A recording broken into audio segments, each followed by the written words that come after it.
نحمده ونصلي على رسوله الكريم اما بعد فقد قال الله تبارك وتعالى كما ورد في سورة الأحزاب اعوذ بالله من الشيطان الرجيم بسم الله الرحمن الرحيم يا أيها النبي إنا أرسلناك شاهدا ومبشرا ونذيرا وداعيا إلى الله بإذنه وسراجا منيرا وقال تبارك وتعالى كما ورد في سورة التوبة وسورة الفتح وسورة الصف هو الذي أرسل رسوله بالهدى ودين الحق ليظهره على الدين كله صدق الله العظيم رب اشرح لي صدري ويسر لي أمري واحلل عقدة من لساني يفقهوا قولي۔ معزز حاضرین اور محترم ناظرین، السلام علیکم ورحمۃ اللہ وبرکاتہ۔ اس سے قبل کی نشست میں ہم یہ دیکھ چکے ہیں کہ شہادت علی الناس یہ اصل میں کار رسالت کے لیے تعبیر ہے۔ حق کی گواہی دینا اپنے قول سے، پھر اپنے عمل میں اس کا نمونہ پیش کر دینا تاکہ حجت قائم ہو جائے کہ یہ کوئی ناممکن العمل بات نہیں ہے جس کا مطالبہ اللہ تعالیٰ فرما رہا ہے۔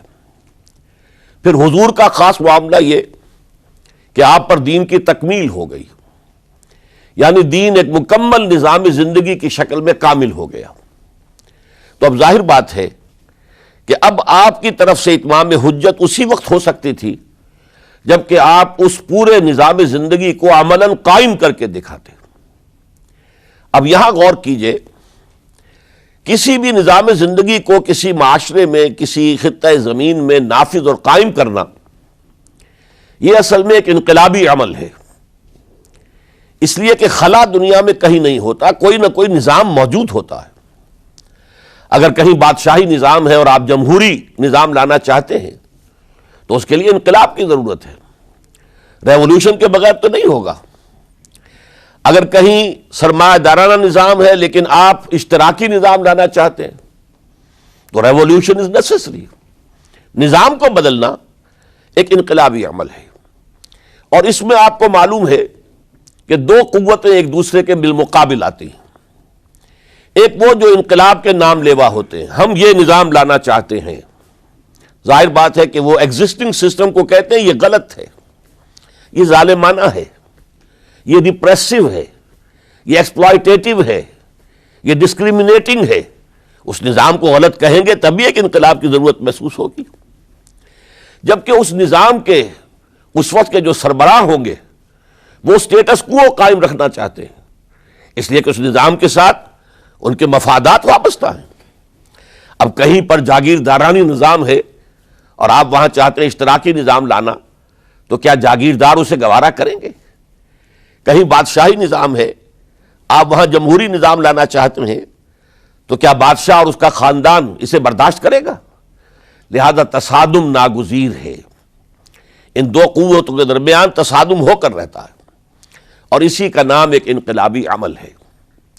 تو یوں سمجھیے تمام انبیاء کرام میں اور تمام اللہ کے جو رسول گزرے ہیں دنیا میں، ان میں حضور کا امتیازی مقام یہ ہے کہ آپ کو ایک انقلابی جد و جہد کرنی تھی، پورا نظام قائم کرنا تھا، جس کے لیے کہ میں نے آج آیت پڑھی ہے، یہ اصل میں آیت کا ٹکڑا ہے، بڑا ٹکڑا ہے، جو 3 سورتوں میں بین ہی انہی الفاظ میں آیا ہے۔ سورہ توبہ میں، سورہ فتح میں، سورہ صف میں۔ هو الذی ارسل رسولہ بالہدی ودین الحق لِیُظْہِرَہُ عَلَى الدِّینِ کُلِّہ، وہی ہے اللہ جس نے بھیجا اپنے رسول کو صلی اللہ علیہ وسلم الہدا، قرآن حکیم دے کر اور دین حق دے کر، سچا نظام، عادلانہ نظام۔ کس لیے بھیجا؟ تاکہ غالب کرے اسے تمام کے تمام نظام زندگی کے اوپر۔ یہ نوٹ کر لیجئے کہ یہ آیت حضور کے لیے 3 مرتبہ قرآن میں آ رہی ہے، کسی اور نبی کے لیے نہیں آئی، نہ حضرت نوح کے لیے، نہ حضرت ابراہیم کے لیے، نہ حضرت موسیٰ کے لیے، نہ حضرت عیسیٰ کے لیے۔ گویا کہ حضور کو جو رول اسائن ہوا وہ ایک ریولوشنری رول تھا، اور اسی وجہ سے آپ کی پوری سیرت جو ہے در حقیقت وہ انقلابی جد و جہد کے مختلف مراحل ہیں. اور یہ بھی دنیا نے تسلیم کیا ہے کہ تاریخ کا عظیم ترین انقلاب، گمبھیر ترین انقلاب، موسٹ پروفاؤنڈ ریولوشن وہ تھا جو محمد عربی صلی اللہ علیہ وسلم نے نافذ کیا. اس کی گواہی دی ایم این رائے نے 1920 میں، ہسٹوریکل رول آف اسلام، اس کی کتاب آج بھی انڈیا میں چھپتی ہے اور بکتی ہے. وہ کہتا ہے کہ جو عظیم انقلاب محمد نے برپا کیا تھا وہ تاریخ انسانی کا سب سے بڑا انقلاب ہے. اسی کی ایچ جی ویلز نے اسی کی شہادت دی. ڈاکٹر مائیکل ہارٹ نے آج سے کوئی 25 برس قبل دی 100 نامی کتاب جو لکھی، امریکہ میں چھپی مینہٹن میں، اور اس نے تاریخ انسانی کے عظیم ترین انسانوں کو پہلے 100 عظیم ترین انسان چن لیے جنہوں نے تاریخ کے رخ کو موڑا، پھر ان میں گریڈیشن کی. چنانچہ دی 100 کے ساتھ اس کتاب کا جو ذیلی عنوان ہے a selection and gradation of the 100 most influential personalities of human history, اور اس میں نمبر 1 پر لایا محمد الرسول اللہ صلی اللہ علیہ وسلم. اس انقلاب کے فلسفے کے حوالے سے آج فلسفہ شہادت کے دوسرے مرحلے کی میں بات کر رہا ہوں. ہم اس سے پہلے دیکھ چکے ہیں اس انقلاب کو برپا کرنے کے لیے سینکڑوں صحابہ نے جام شہادت نوش کیا. 70 صحابہ تو صرف غزوہ احد کے اندر شہید ہو گئے. 70 صحابہ کو ذبح کر دیا گیا، بلایا گیا تھا مبلغین اور معلمین کی حیثیت سے، اور دھوکہ دے کر انہیں ذبح کر دیا گیا. 250 سے اوپر صحابہ کرام نے جام شہادت نوش کیا ہے. تب وہ انقلاب برپا ہوا. جاء الحق وزهق الباطل ان الباطل کان زہوقا. اب انقلابی عمل کا ایک خاصہ ہے، اسے آج سمجھیے گا. تو شہادتوں کا ایک دوسرا دور جو شروع ہوا ہے، جس کے سب سے بڑے مظہر ہیں شہادت عمر فاروق رضی اللہ تعالی عنہ، شہادت عثمان غنی رضی اللہ تعالی عنہ، شہادت علی مرتضی رضی اللہ تعالی عنہ. 4 خلفائے راشدین میں سے 3 نے جام شہادت نوش کیا. اس شہادت کا پس منظر کیا تھا، اب اسے سمجھیے. ہر ریولوشن کا ایک خاصہ ہوتا ہے. یہ جو کشاکش ہو رہی ہوتی ہے انقلاب کے علمبرداروں میں اور داعیوں میں، اور اپنے نظام، قدیمی نظام کو ڈیفینڈ کرنے والوں میں، گارڈ اپ یور لائنس، تمہارے انٹرسٹ، تمہارے مفادات پر زد پڑ رہی ہے، اپنے نظام کی حفاظت کرو. یہ جو تصادم جب اس مرحلے کو پہنچ جائے کہ اس نظام کے حامی یہ محسوس کریں کہ اب ہماری پیش نہیں جا رہی، اب تو یہ انقلابی کامیاب ہو جائیں گے، ہم ان کو ریزسٹ نہیں کر سکتے، تو عام طور پر ایک حربہ وہ یہ استعمال کرتے ہیں، فی الحال اب دبک جاؤ، کونوں کھجروں میں بیٹھ جاؤ، بلکہ بظاہر ان میں شامل ہو جاؤ، اور پھر انتظار کرو کسی اپروپریٹ مرحلے پر پھر انقلاب لائیں گے. اس کا نام ہوتا ہے کاؤنٹر ریولوشنری موومنٹس. چنانچہ یہی ہوا ہے. جزیرہ نما عرب میں محمد الرسول اللہ صلی اللہ علیہ وسلم نے کفار کو، مشرکین کو شکست فاش دی. یہودی بھی جتنے آباد تھے انہیں بھی شکستیں دی. 3 قبیلے جو مدینے میں تھے وہ نکال دیے گئے. ان کا بڑا گڑھ تھا خیبر، اسے بھی فتح کر لیا گیا. انقلاب مکمل ہو گیا. اب کچھ لوگ جو ہے دبک گئے، کچھ لوگوں نے جھوٹ موٹ کو اسلام کا لبادہ اوڑھ لیا، منافقت کی شکل اختیار کر لی.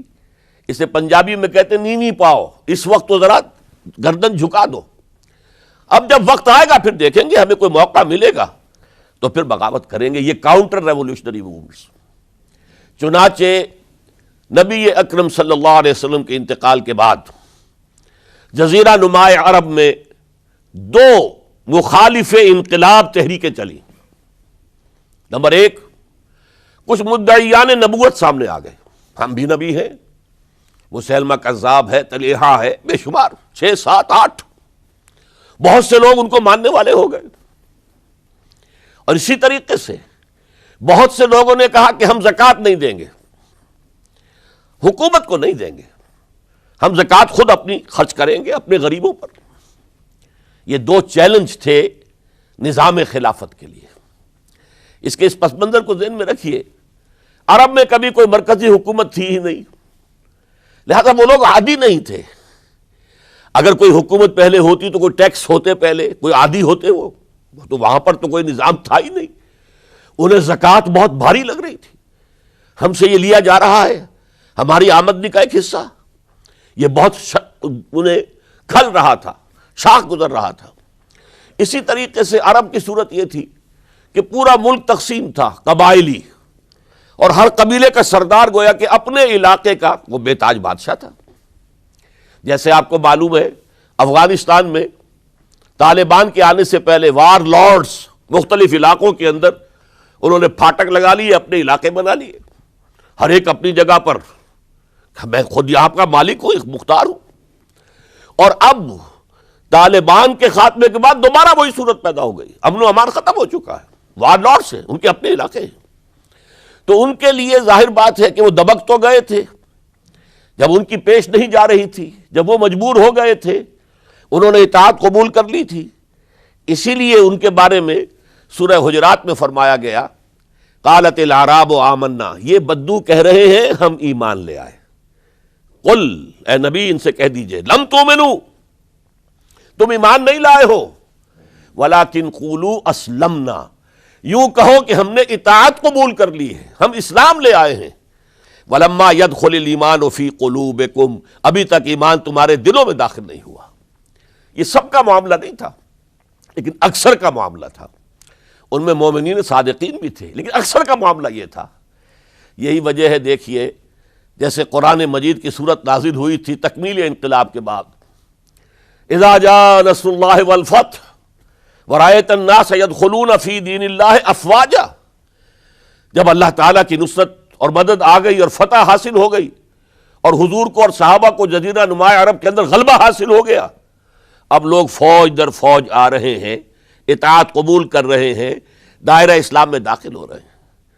لیکن نوٹ کیجئے حضور کے انتقال کے بعد جو یہ دو کاؤنٹر ریولوشنری موومنٹس اٹھیں، ایک جھوٹے مدعیان نبوت اور ایک منکرین زکوٰۃ، ان کے نتیجے میں تقریباً تو پورا عرب مرتد ہو گیا. یخرجون من دین اللہ افواجا، اب فوج در فوج وہ اللہ کے دین سے نکل گئے، یہاں تک کہ اسلام صرف ملک کے حجاز، تھوڑا سا علاقہ، اس کے بھی بڑے شہروں تک محدود رہ گیا. یہ خطرناک صورتحال تھی جس سے کہ حضرت ابو بکر صدیق رضی اللہ تعالیٰ عنہ کو سابقہ پیش آیا. وہ اگرچہ ایک بڑے نحیف الجسم، بڑے رقیق القلب انسان تھے، بہت رحیم اور شفیق، حضور کی شخصیت کا عکس کامل تھے.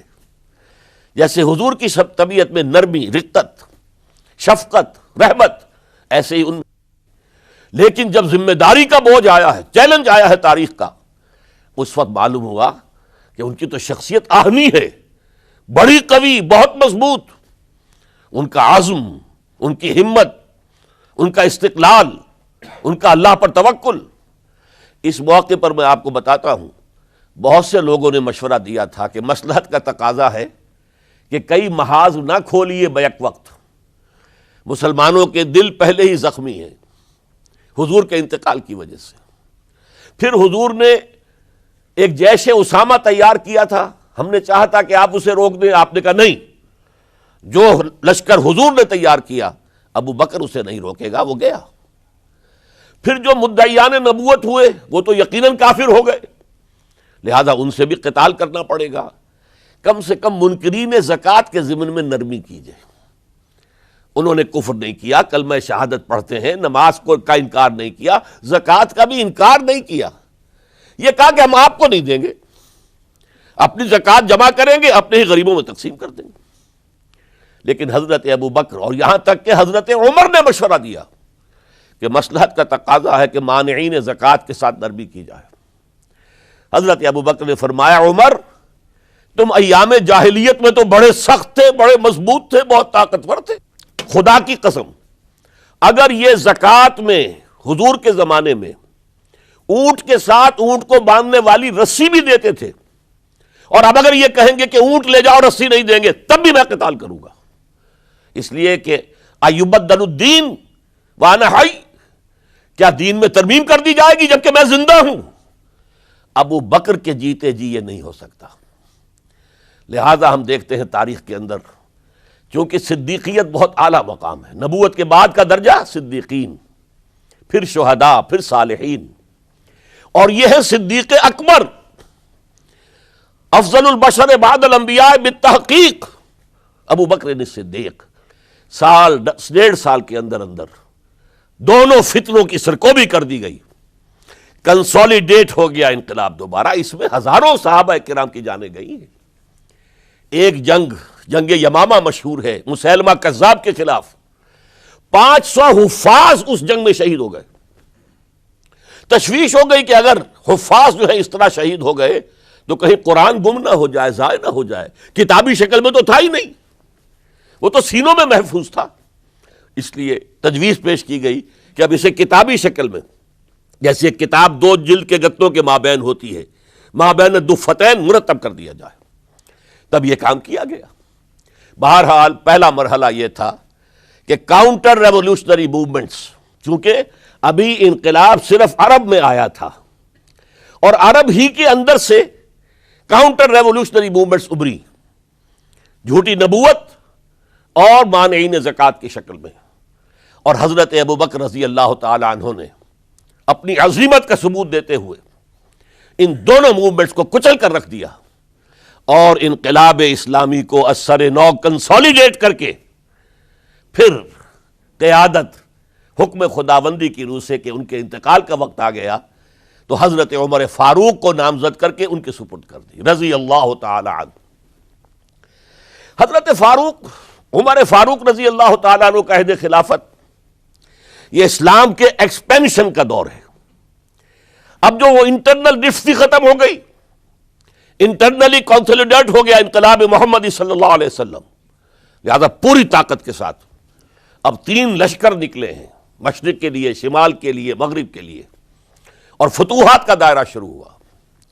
10 برس حضرت عمر رضی اللہ تعالیٰ عنہ کے خلافت کے وہ ہیں، نوٹ کیجئے، جس میں ایک سلطنت 2 سپر پاورز اس وقت کی تھی، کئی 100 سال سے چلی آ رہی تھی 2 سپر پاورز، اور دونوں جزیرہ نمائے عرب کے سر پر بیٹھی ہوئی تھی۔ سلطنت ایران، عراق سے ہو کر سلطنت ایران، کہ خسرو کے زمانے سے، ذوالقرنین کے زمانے سے عظیم مملکت تھی، سپر پاور۔ دوسری طرف سلطنت روما، دی رومن امپائر، 3 بر اعظموں کو محیط تھی۔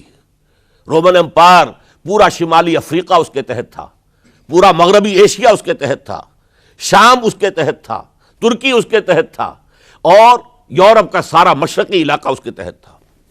رومن امپائر، آپ کو معلوم ہے حضرت عمر کے زمانے میں رضی اللہ تعالی عنہ سلطنت کسریٰ کے تو پرخچے اڑ گئے، نام ختم ہو گیا، وجود نہ رہا عظیم سلطنت کسریٰ۔ حالانکہ آپ کے علم میں ہوگا ان کا بڑا شاندار ماضی تھا، کہ خسرو اور کیقباد، بڑے بڑے یہ کیانی کہلاتے ہیں، یہ کیاں جو ہے یہ بڑی عظیم ایک یوں سمجھیے کہ خاندان تھا بادشاہوں کا، لیکن یہ کہ وہ پوری سلطنت کسریٰ ختم ہو گئی۔ کیوں؟ اس نے حضور کے نامہ مبارک کو چاک کیا تھا، اور حضور نے فرما دیا تھا صلی اللہ علیہ وسلم، خسرو نے میرا خط نہیں چاک کیا، اپنی سلطنت چاک کر دی، اور واقعتاً سلطنت کسریٰ جو ہے ختم ہو گئے، نام و نشان ختم ہو گیا۔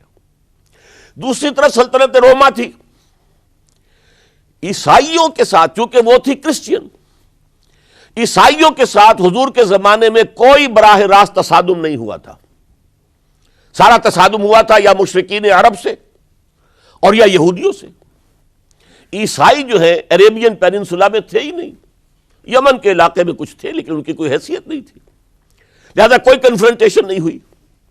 دوسرے عیسائیوں میں ابھی اہل علم موجود تھے، جیسے آپ کو معلوم ہے نجاشی بادشاہ کیسے ایمان لے آئے، اس نے حضرت عیسیٰ کے بارے میں پوچھا، حضرت جعفر طیار رضی اللہ تعالیٰ عنہ نے سورہ مریم کی آیات پڑھ کر سنائیں، اور اس نے کہا بین ہی جو ان آیات میں تم نے پڑھا ہے عیسیٰ کی حقیقت اس سے تن کے برابر بھی زیادہ نہیں ہے۔ اسی طرح ہرقل نے جب اس کو حضور کا نامہ مبارک پہنچا، اس نے جو بھی پیغامبر آئے تھے ایلچی، ان کا اکرام کیا، احترام کیا۔ وہ عالم تھا، جان گیا کہ یہ نبی آخر الزماں ہے، چاہتا تھا کہ میں ایمان لے آؤں بشرطے کہ میرے سارے درباری سپہ سالار بھی ایمان لے آئیں۔ جیسے کہ سن 300 عیسوی میں پوری رومن امپائر نے عیسائیت اختیار کی تھی، اس سے پہلے وہ بت پرست تھے۔ 300 عیسوی میں سلطنت روما کا جو ایمپرر تھا وہ ایمان لے آیا حضرت عیسیٰ پر۔ اس وقت تک ظاہر بات ہے اسلام حضرت عیسیٰ کا دین تھا، حضور تو ابھی آئے نہیں، حضور کے آنے میں تو ابھی 300 برس باقی ہیں۔ وہ عیسائی ہو گیا، پوری مملکت عیسائی ہو گئی، تو وہ نظام جو تھا حکومت کا برقرار رہا، انٹیکٹ رہا۔ ہرقل یہ چاہتا تھا کہ اسی طرح میری پوری سلطنت ایمان لے آئے تو میری حکومت برقرار رہے، لیکن یہ کہ اس کے جو درباری تھے اور اس کے بڑے بڑے جو سپہ سالار اور جرنیل تھے انہوں نے ریجیکٹ کر دیا، اور یہ بادشاہت کی بیڑی اس کے پاؤں میں پڑی رہ گئی۔ ایمان تو نہیں لایا لیکن پہچان گیا تھا حضور کو صلی اللہ علیہ وسلم۔ اور اس سلطنت روما سے پھر آپ کو معلوم ہونا چاہیے کہ مسلمانوں نے اس کی 3 ٹانگوں میں سے 2 ٹانگیں توڑ دی، پورے شمالی افریقہ سے نکال باہر کیا، پورے مغربی ایشیا سے، یہ شام اور ترکی کا علاقہ اناطولیہ نکال دیا، اور اس کی سلطنت محدود رہ گئی یورپ کے اندر۔ تو یہ عظیم کام ہوئے ہیں حضرت عمر رضی اللہ تعالی عنہ کے عہد میں۔ اب سوچئے اس عظیم ریولوشن کا بھی کوئی کاؤنٹر ریولوشن ہونا چاہیے تھا کہ نہیں؟ ایرانی بڑے زبردست نیشنلسٹ لوگ تھے، نسل پرست، اپنی نسل پر فخر کرنے والے، ہماری روایات عظیم ہیں، ہم خسرو کے وارث ہیں۔ اور آپ کو معلوم ہے کہ آخری جو بادشاہ تھا رضا شاہ پہلوی، وہ چاہتا تھا کہ خسرو کے دور کی عظمت اور سطوت کو دوبارہ لے آئے۔ 2500 سالہ جشن اس نے منایا تھا، وہ چاہتا تھا وہی شان میری ہو جائے جو خسرو کی تھی۔ یہ جو ان کے اندر نیشنلزم تھا، جب ان کی سلطنت کے پرچے اڑ گئے حضرت عمر رضی اللہ تعالیٰ عنہ کے ہاتھوں، تو ان کے دلوں میں حضرت عمر کی دشمنی، وہ خون کے پیاسے ہو گئے عمر کے رضی اللہ تعالیٰ عنہ۔ میں یہاں آپ کو ذرا ایک حوالہ دے دوں، فردوسی نے جو شاہ نامہ لکھا، حالانکہ وہ مسلمان تھے لیکن چونکہ پرانے ایرانی ذہن کی عکاسی کر رہے تھے، تو انہوں نے جب کہ عرب فوجیں آئی ہیں تو اس نے ایران کا جو اپنے اوپر فخر تھا اس کی ترجمانی کرتے ہوئے لکھا ہے، زشیر شتر خوردن و سوسمار عرب را بجائیست آیت قرار کہ تخت کیارا کنند آرزو تفو برتو ہے چرخ کرداں تفو، کہ یہ عرب اونٹنیوں کا دودھ پینے والے، گوہ کھانے والے، یہ گوہ ایک بڑی سی چھپکلی کا جیسا جانور ہوتا ہے جو صحرا کے اندر ہوتا ہے، اور وہ اپنا ایک گھر بنا کر رہتا ہے، اسے کھاتے تھے یہ۔ تو یہ گوہ کھانے والے، اونٹنیوں کا دودھ پینے والے عرب، آج ان کی یہ جرت، یہ جسارت، یہ ہمت کہ تخت کیاں کنند آرزو، کہ وہ آج آرزو کر رہے ہیں کہ کئے سلطنت کئے کا تخت جو ہے وہ ہمیں مل جائے۔ تفو برتو ہے چرخ گرداں تفو، تف ہے تجھ پر اے گردش کرنے والے آسمان، تف ہے تجھ پر۔ لہذا اب کاؤنٹر ریولوشنری موومنٹس آئی ہے، حضرت عمر کی شہادت اس کا نتیجہ ہے۔ ہرمزان ایک جرنیل تھا اور اس کے جنگی جرائم اتنے شدید تھے ایرانی کے کہ واجب القتل تھا۔ وہ گرفتار ہو کر حضرت عمر کے سامنے پیش کیا گیا۔ حضرت عمر نے فرمایا یہ واجب القتل ہے، اس کی گردن اڑا دی جائے۔ اس کی چالاکی دیکھیے، اس نے کہا امیر المومنین، اے مسلمانوں کے امیر عمر رضی اللہ تعالی عنہ، مجھے ذرا پانی پلوا دیجیے۔ حضرت عمر نے فرمایا پانی لا دو۔ ایک کٹورے میں پانی دے دیا گیا۔ پھر کہا دیکھیے امیر المومنین، مجھے ضمانت دیجیے کہ جب تک میں یہ پانی پی نہ لوں مجھے قتل نہیں کریں گے۔ فرمایا ہاں ہاں تم پانی پی لو، جب تک یہ پانی تم نہیں پیو گے ہم قتل نہیں کریں گے۔ اس نے وہ کٹورا پھینک دیا، نہ اب میں یہ پانی پی سکتا ہوں، نہ آپ مجھے قتل کر سکتے ہیں، کیونکہ آپ کا عہد یہ ہے کہ جب تک میں یہ پانی نہیں پیوں گا آپ مجھے قتل نہیں کریں گے۔ اس ہیلے سے جان بچا گیا۔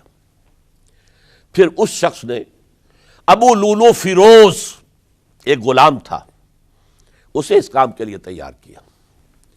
حضرت مغیرہ ابن شعبہ کا غلام تھا وہ، اور حضرت مغیرہ نے اس سے روزانہ کی ایک اجرت کہ تم کام کرو، مجھے صرف 7 آنے روزانہ دے دیا کرو۔ اس نے آ کر حضرت عمر سے کہا کہ میرا جو آقا ہے مغیرہ ابن شعبہ، یہ مجھ سے بہت زیادہ طلب کرتا ہے۔ حضرت عمر نے پوچھا کیا دیتے ہو؟ 7 آنے۔ تم کرتے کیا ہو؟ کہ میں نجار بھی ہوں، میں لوہار بھی ہوں، میں یہ کام کرتا ہوں۔ فرمایا اتنے پیشوں کا جاننے والا اس کے لیے یہ روزانہ کا ٹیکس یہ زیادہ نہیں ہے، یہ تمہیں دینا چاہیے۔ اس نے کہا میں چکیاں بھی بناتا ہوں۔ حضرت عمر نے فرمایا پھر ایک چکی ذرا مجھے بھی بنا دینا۔ کہنے لگا آپ کے لیے تو میں ایسی چکی بناؤں گا کہ جس کی آواز دنیا بھر میں جائے گی۔ وہ شخص ہے اور ہرمزان کی سازش کے تحت وہ ایرانی جسے بعد میں ایرانیوں نے کیا کہا، جس نے قتل کیا حضرت عمر فاروق کو، حضرت ابو لولو فیروز۔ آج بھی ایران میں اس کی قبر کی تصویریں بکتی ہیں بازار کے اندر، حضرت ابو لولو فیروز۔ وہ آیا ہے مسجد نبوی میں، اور آ کر اس نے جبکہ حضرت عمر رضی اللہ تعالیٰ عنہ امامت فرما رہے حملہ کیا، 5-6 وار خنجر کے کیے۔ حضرت عمر رضی اللہ تعالیٰ شدید مجروح ہو گئے۔ یہ انتقام تھا جو عجم نے، وہ سلطنت کے جس کے ٹکڑے ختم ہو گئے تھے، جس کا ٹکڑے کر دیے گئے تھے، اس نے انتقام لیا عالم اسلام سے۔ سمجھا انہوں نے یہ تھا کہ شاید یہ پوری عمارت اسی ایک ستون پر کھڑی ہے، حضرت عمر ہی کے ستون پر کھڑی ہے، اس ستون کو گرا دو گے پوری عمارت گر جائے گی۔ لیکن ثابت ہوا نہیں، یہ محمد کی بنائی ہوئی عمارت ہے صلی اللہ علیہ وسلم، یہ بہت قوی ہے، اس کی بنیادیں بہت مضبوط ہیں، کوئی ذرا سی تریڑ بھی نہیں آئی، ذرا سی تریڑ بھی نہیں آئی۔ حضرت عمر فاروق کی شہادت کے بعد حضرت عثمان رضی اللہ تعالیٰ عنہ کا دور خلافت شروع ہوا، اور جوں کا توں جو قافلہ چل رہا تھا آگے چلتا چلا گیا۔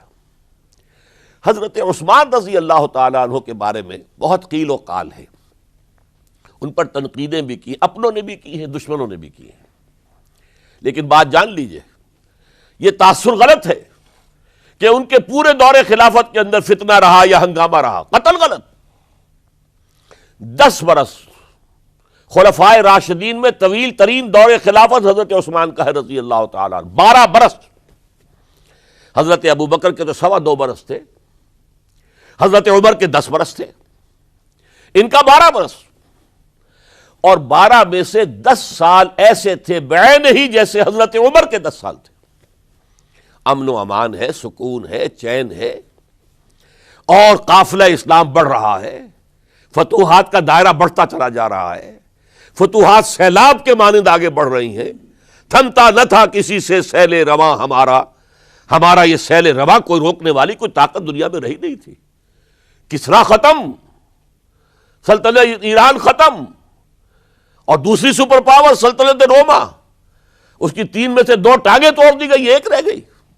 اب کون تھا؟ خارج میں کوئی طاقت نہیں تھی جو اسلام کے اس سیلاب کو اور پوری نوع انسانی پر اتمام حجت اور اللہ کے دین کو پہنچانے کے راستے میں رکاوٹ بن سکتی ہے۔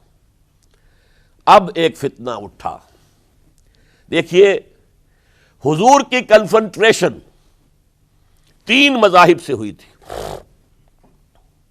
ایک مذہب مشرکین کا، شرک کا قلع کما کر دیا گیا جزیرہ نما عرب سے، ختم ہو گئے۔ انہوں نے کاؤنٹر ریولوشنری موومنٹس اٹھائیں حضرت ابوبکر کے زمانے میں، ان کو کرش کر دیا حضرت ابوبکر صدیق رضی اللہ تعالیٰ عنہ، چاہے ہزاروں صحابہ شہید ہوئے۔ اس کے بعد دوسری طاقت کون تھی؟ مذہبی یہودی۔ یہود کے 3 قبیلے مدینے میں آباد تھے، بنو قینقاع، بنو قریظہ، بنو نذیر۔ 2 کو مدینے سے نکال دیا گیا ان کی بدعہدی کی وجہ سے۔ حالانکہ حضور نے مدینہ تشریف لاتے ہی ان سے معاہدے کر لیے تھے. ان کا میثاق مدینہ یہ در حقیقت ایک پیکٹ تھا جوائنٹ ڈیفنس آف مدینہ کا.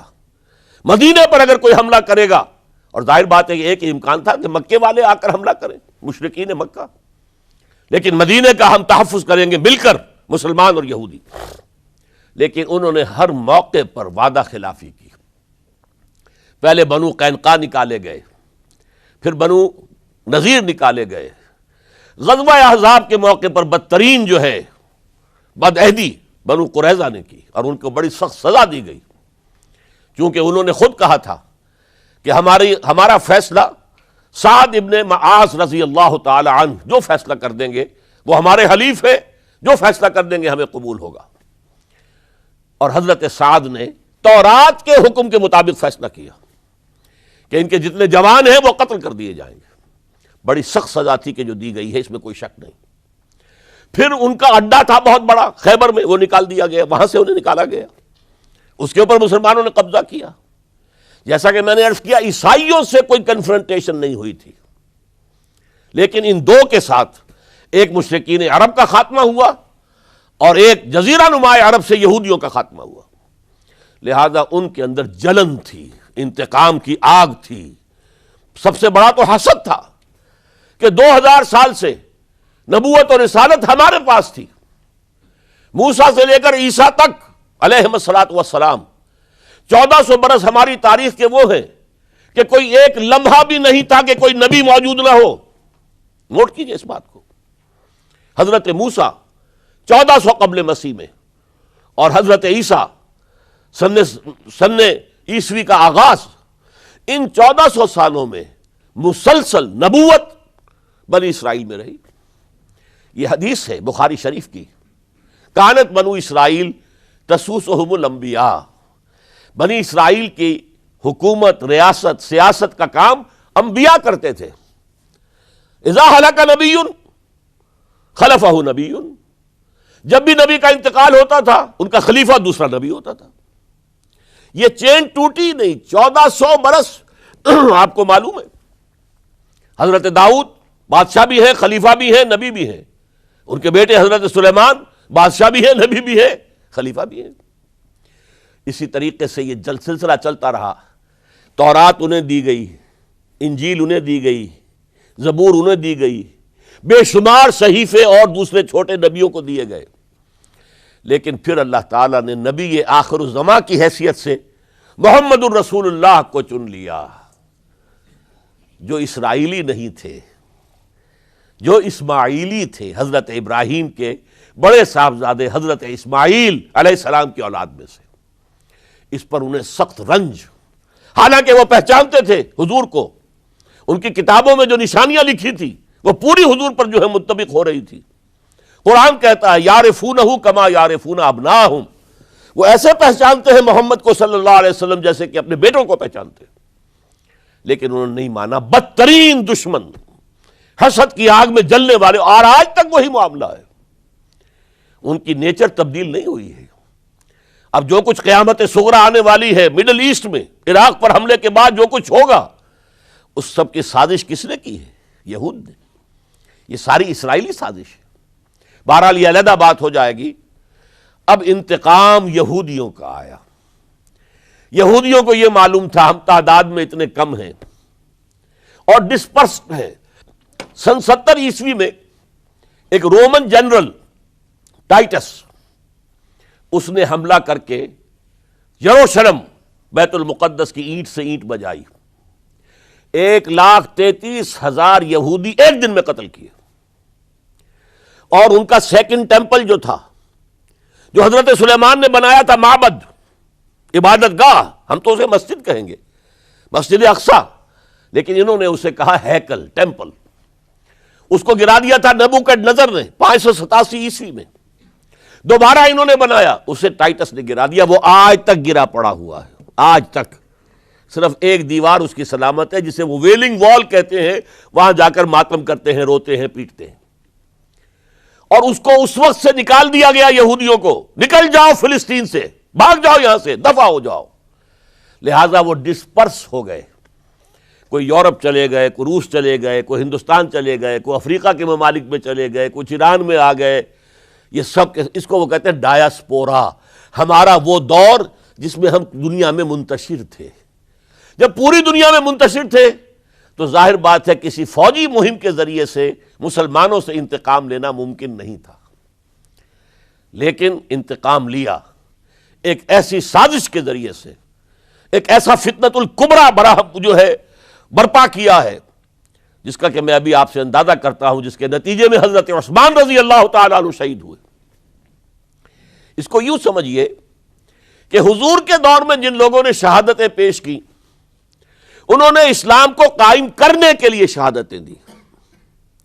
اب دور خلافت راشدہ میں جو شہادتیں پیش کی گئیں وہ اسلام کو قائم رکھنے کے لیے، جو عمارت بن گئی ہے اب گرنے نہ پائے، اسے دشمن گرا نہ دیں، اس ڈیفنس کے اندر، اس تحفظ کے اندر جانے دی، ہزاروں نے دی.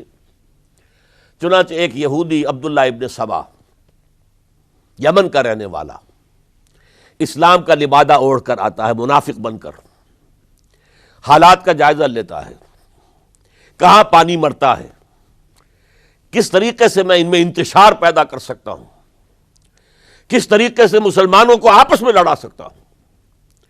اس نے آ کر دیکھیے تاریخ کے اندر اس سے پہلے بھی ہوا تھا، حضرت عیسیٰ کے دین، اصل دین کو ختم کرنے والے سینٹ پال، جب تک حضرت مسیح دنیا میں تھے سینٹ پال بدترین دشمن تھا حضرت عیسیٰ کا. لیکن جب حضرت عیسیٰ کو اٹھا لیا گیا رفع سماوی کے بعد، وہ عیسائیت کا لبادہ اوڑھ کر آ گیا. مجھے عیسیٰ کی زیارت ہوئی ہے، میں ان پر ایمان لے آیا ہوں، اور اس کے بعد حضرت عیسیٰ کے دین کو ختم کر کے رکھ دیا، توحید کو تثلیث میں بدل دیا. اس سے بڑی تباہی کیا ہوگی؟ اور حضرت عیسیٰ کہہ کر گئے تھے کہ میں صرف بنی اسرائیل کے گھرانے کی کھوئی ہوئی بھیڑوں کی تلاش میں آیا ہوں. اس نے جینٹائلز، غیر یہودی جو ہے، ان کے اندر بھی اپنی دعوت و تبلیغ کا معاملہ شروع کیا. نمبر 3 حضرت عیسیٰ کہہ کر گئے تھے، دیکھنا یہ نہ سمجھنا کہ میرے آنے سے شریعت موسوی ختم ہو گئی ہے. Don't think I have come to destroy law, the mosaic law, حضرت موسیٰ کی شریعت لاگو رہے گی تم پر. سینٹ پال نے ساکت کر دیا. تو جدید عیسائیت، ڈاکٹر مائیکل ہارٹ، جس کا میں نے حوالہ دیا دی 100 کا مصنف، وہ کہتا ہے کہ موجودہ عیسائیت کرسچینٹی نہیں ہے، پالزم ہے. یہ حضرت عیسیٰ کا دین نہیں ہے، یہ تو پال کا دین ہے. ایک شخص نے یہ کام کر دیا. اسی طرح کا ایک شخص آیا تھا عبداللہ ابن سبا. اس نے سب سے پہلے تو دیکھا کہ اس معاشرے کے اندر قریش کے 2 گھرانوں کی بڑی پرانی چشمک ہے، بنو امیہ، بنی ہاشم.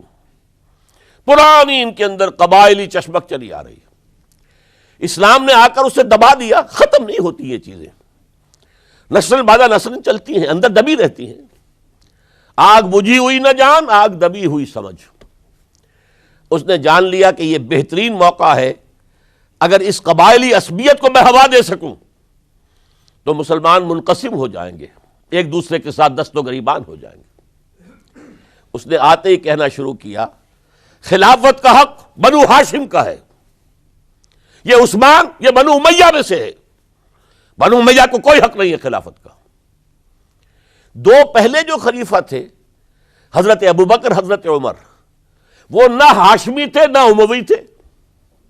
حضرت ابوبکر بنو تیم میں سے تھے، نہ ہاشمی نہ اموی. حضرت عمر بنو عدی میں سے تھے، نہ ہاشمی نہ اموی. حضرت عثمان تھے بنو امیہ میں سے. اب یہاں دکھتی ہوئی رگ کو اس نے چھیڑا. حضور ہاشمی تھے، بنو ہاشم کا حق ہے خلافت. عثمان غاصب ہے معاذ اللہ رضی اللہ تعالی عنہ. پچھلے دونوں بھی غاصب تھے. خلافت حق ہے بنو ہاشم کا. پھر حضرت علی کی شان میں یہاں تک کہ یہ تو خدا حلول کیے ہوئے علی کے اندر، یہ گاڈ انکارنیٹ ہے، یہ خدا ہے. دیکھیے توحید بھی ختم کی، اس نے تثلیث بنائی تھی، اور حضرت عیسیٰ کو خدا کا بیٹا بنایا تھا. اس نے حضرت علی کو خدا بنا دیا. اور آپ کو معلوم ہونا چاہیے آج بھی نصیری شیعہ دنیا میں موجود ہیں جو حضرت علی کو خدا کہتے ہیں. دی گاڈ انکارنیٹ، کہ اللہ جو ہے حلول کر گیا تھا حضرت علی کے اندر رضی اللہ تعالیٰ عنہ، معاذ اللہ ثم معاذ اللہ ثم معاذ اللہ۔ پھر اس نے ایک طریقہ اختیار کیا، حضرت عثمان پر تنقیدیں شروع کی، حضرت عثمان کے گورنرز کے خلاف جھوٹے الزامات لگانے شروع کیے، اڈے بنا لیے بصرہ میں، کوفہ میں، مصر میں، اور وہاں بصرے میں کوفے کے امیر کے خلاف اس نے یہ کر دیا، اس نے یہ کر دیا، اس نے خیانت کی، اس نے فلاں کیا، بیت المال پہ ڈاکہ ڈالا، اور کوفے میں بصرہ کے امیر کے خلاف، شام میں دمشق میں مصر کے گورنر کے خلاف، اور مصر میں جا کر شام کے گورنر کے خلاف، اور ہر جگہ حضرت عثمان رضی اللہ تعالیٰ عنہ کے خلاف۔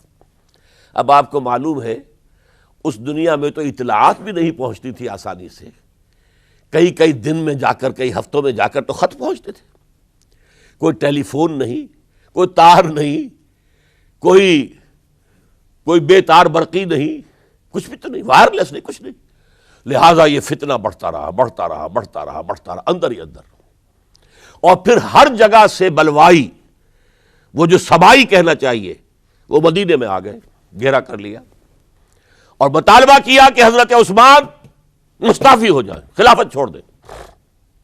حضرت عثمان نے کہا تمہارے کہنے سے میں نہیں چھوڑ سکتا۔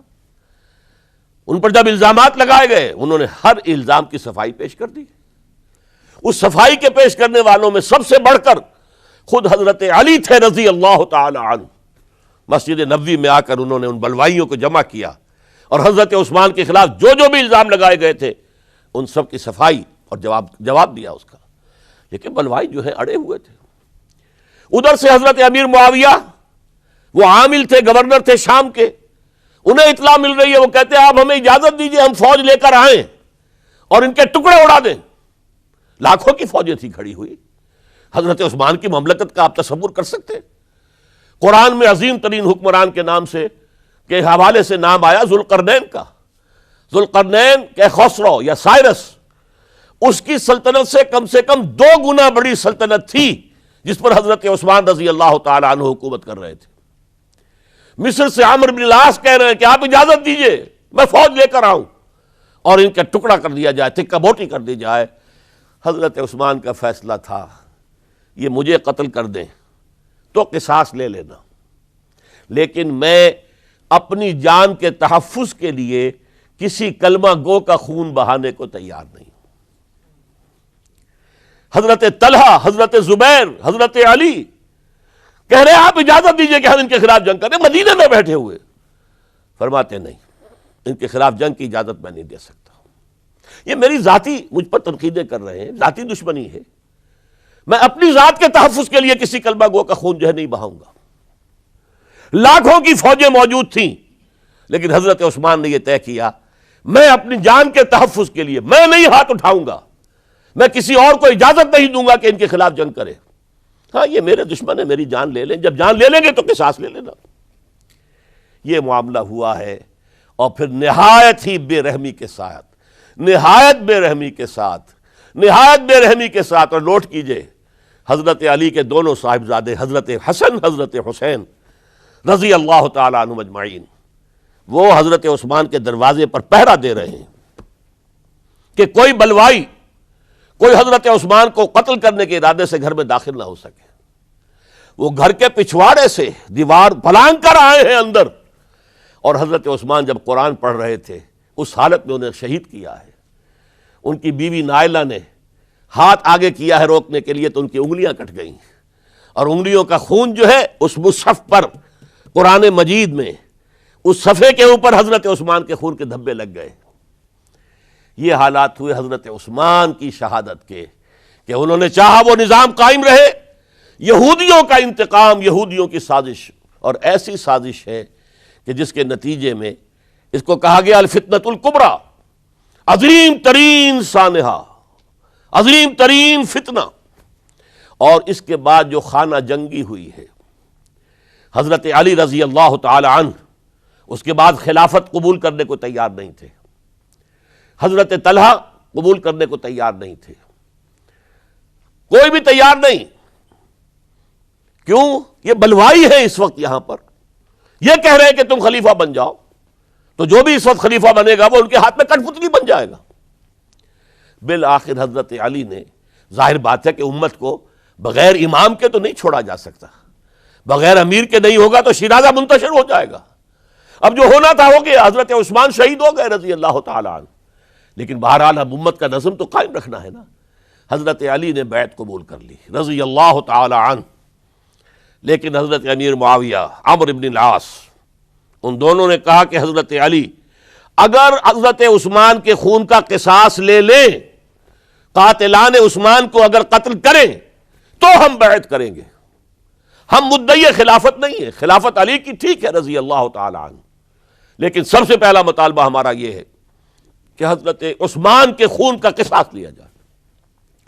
حضرت علی رضی اللہ تعالیٰ عنہ کے لیے بعض وجوہ سے ایسا کرنا ممکن نہیں ہوا۔ نتیجہ کیا نکلا؟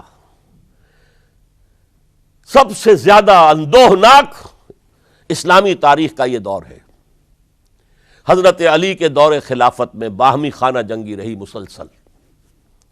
جنگ جمل حضرت عائشہ صدیقہ کمانڈ کرتی ہوئی آئی ہیں، طلحہ اور زبیر ان کے ساتھ ہیں، اور اگرچہ حضرت علی رضی اللہ تعالیٰ عنہ کے ساتھ ان کی صلح ہو گئی، لیکن وہ جو بلوائی تھے، جو چاہتے نہیں تھے کہ امن ہو، وہ تو در حقیقت اسلام کے حصے بکھرے کرنے کے لیے آئے تھے، اسلام کی مملکت کو تباہ کرنے آئے تھے۔ انہوں نے فوری طور پر حملہ کر دیا حضرت عائشہ رضی اللہ تعالیٰ عنہ کے لشکر پر۔ اب ظاہر بات ہے کہ جنگ شروع ہو جائے تو پھر کون دیکھ سکتا ہے، آئدر کل اور بی کلڈ، دو شکلیں دو ہی ہوتی ہیں۔ ایک رات میں 10,000 مسلمان شہید ہوئے، قتل ہوئے۔ الفتنۃ الکبریٰ، عشرہ مبشرہ میں سے حضرت طلحہ، حضرت زبیر دونوں شہید ہو گئے۔ پھر اس کے بعد بھی بات تو ختم نہیں ہوئی۔ حضرت معاویہ رضی اللہ تعالی عنہ وہ فوج لے کر آئے۔ پھر جنگ صفین 74,000 مسلمان ایک دوسرے کی تلواروں سے اور ایک دوسرے کے نیزوں سے ختم ہو گئے۔ ذرا اندازہ کیجئے، 1,00,000 کے قریب مسلمان ختم ہو گیا۔ نہ یہودی کو کچھ کرنے کی ضرورت پیش آئی، نہ کسی اور کو کوئی حملہ کرنے کی ضرورت پیش آئی، آپس میں خانہ جنگی۔ 4.5 برس حضرت علی رضی اللہ تعالی عنہ ان کا دور خلافت ہے، پورا کا پورا باہمی خانہ جنگی کی نظر ہو گیا۔ اس میں حضرت علی پر معاذ اللہ کوئی الزام نہیں، رضی اللہ تعالی عنہ وکرم اللہ وجہہ، وہ امام حق تھے، لیکن یہ ہے کہ ان کا بے بس ہو گئے تھے، لاچار ہو گئے تھے، حالات پر کنٹرول نہیں ہو رہا۔ اسی جنگ صفین کے اندر جب ایک تجویز پیش کی گئی کہ لڑنے بھڑنے کی بجائے حکم مان لو، جیسے قرآن مجید میں آیا ہے کہ میاں اور بیوی کے درمیان اختلاف ہو جائے تو فَبَعْثُوا حَكَمًا مِّنْ أَهْلِهِ وَحَكَمًا مِّنْ أَهْلِهَا، ایک حکم لڑکے والوں کی طرف سے، ایک حکم لڑکی والوں کی طرف سے مقرر کر لو، وہ آپس میں معاملہ طے کرائیں۔ لہذا تحکیم کی تجویز کی گئی۔ حضرت علی نے یہ تجویز پیش کی گئی عمرو بن العاص رضی اللہ تعالیٰ عنہ کی طرف سے، جو حضرت معاویہ کے ساتھی تھے۔ حضرت علی اس تحکیم کو قبول نہیں کرنا چاہتے تھے، جانتے تھے کہ یہ ایک چال ہے جس میں میں آ رہا ہوں، لیکن بالآخر آپ نے وہ قبول کر لیا۔ اچھا بھائی، ابو موسیٰ اشعری ہماری طرف سے، عمرو بن العاص معاویہ کی طرف سے، یہ دو حکم ہیں۔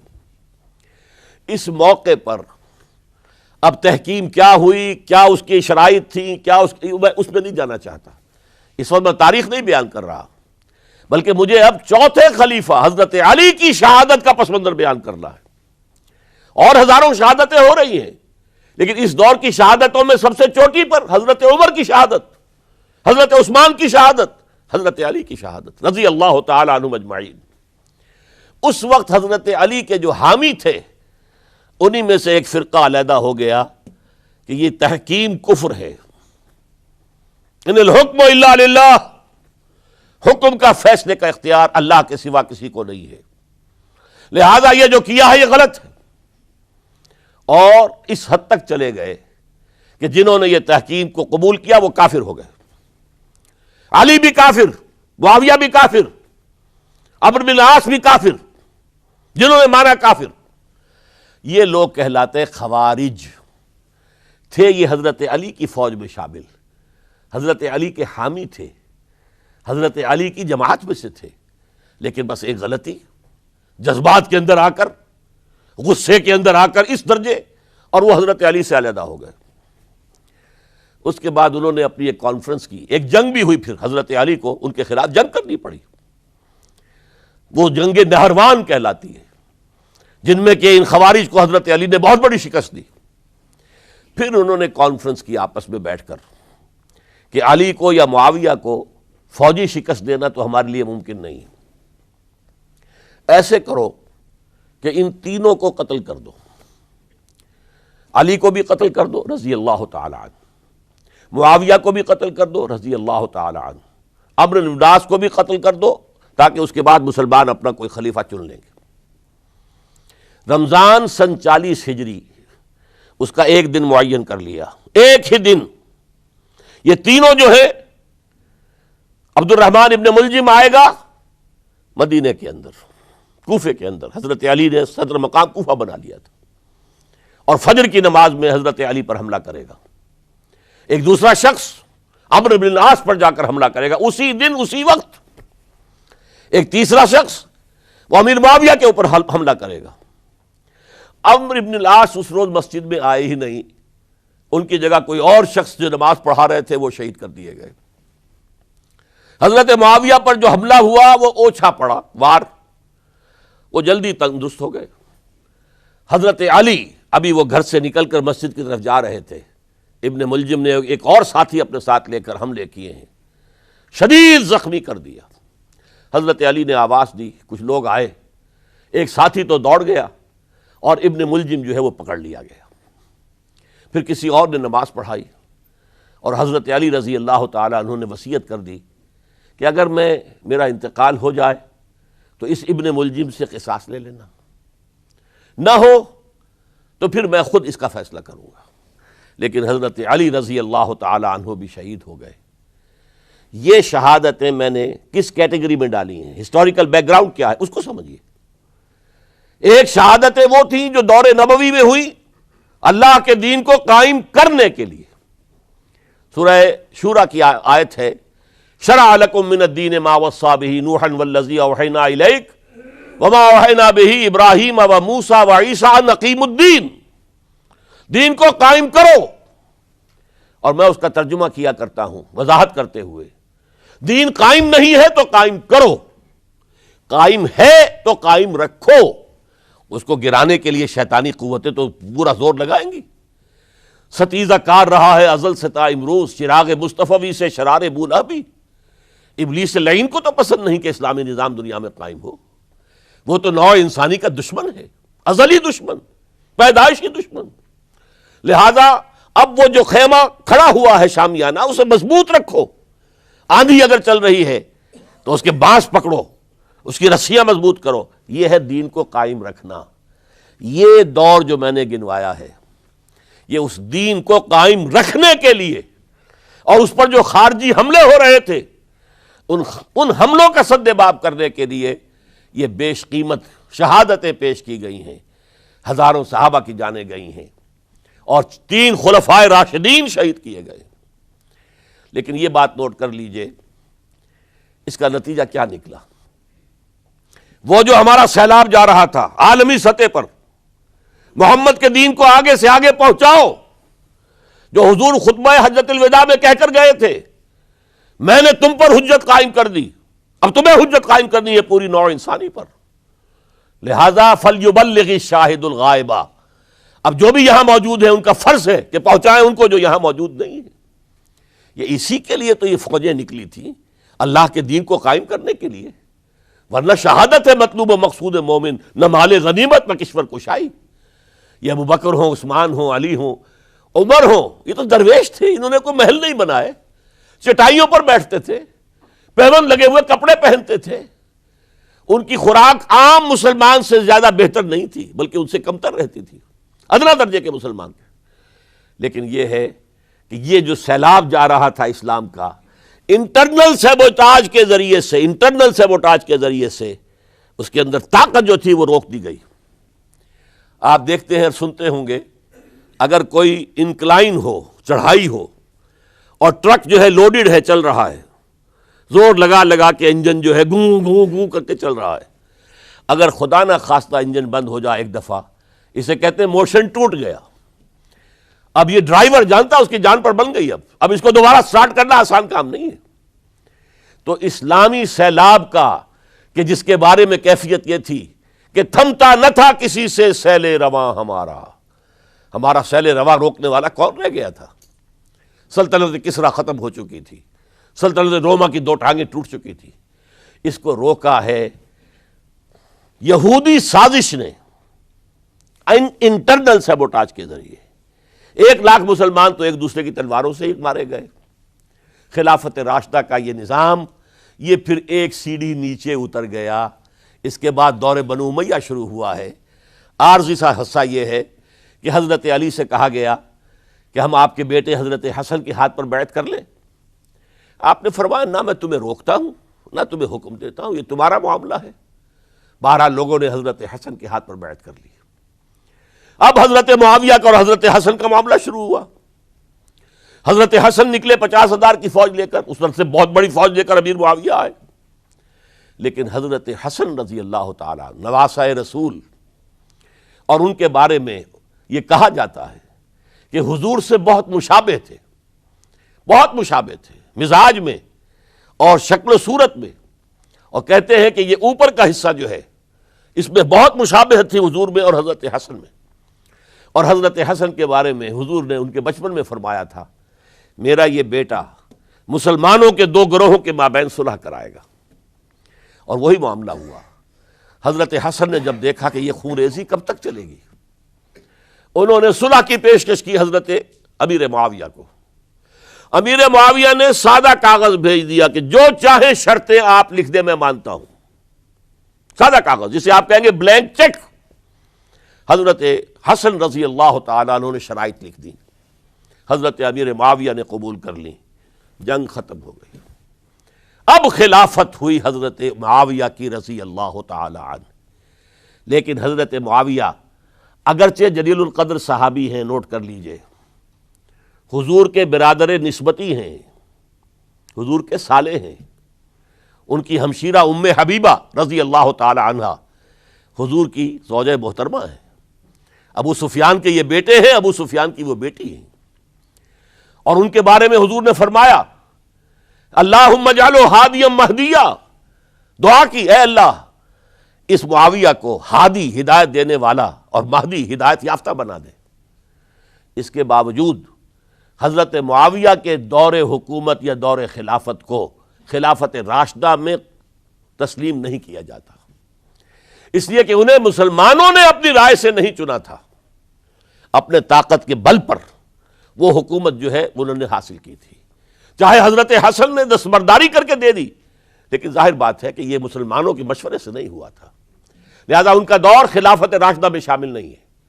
خلافت راشدہ ابو بکر، عمر، عثمان، علی اور مزید شامل کرنا ہو تو 6 مہینے حضرت حسن کے رضی اللہ تعالی عنہ. وہ بھی طاقت کے بل پر نہیں آئے تھے، مسلمانوں نے انہیں چنا تھا.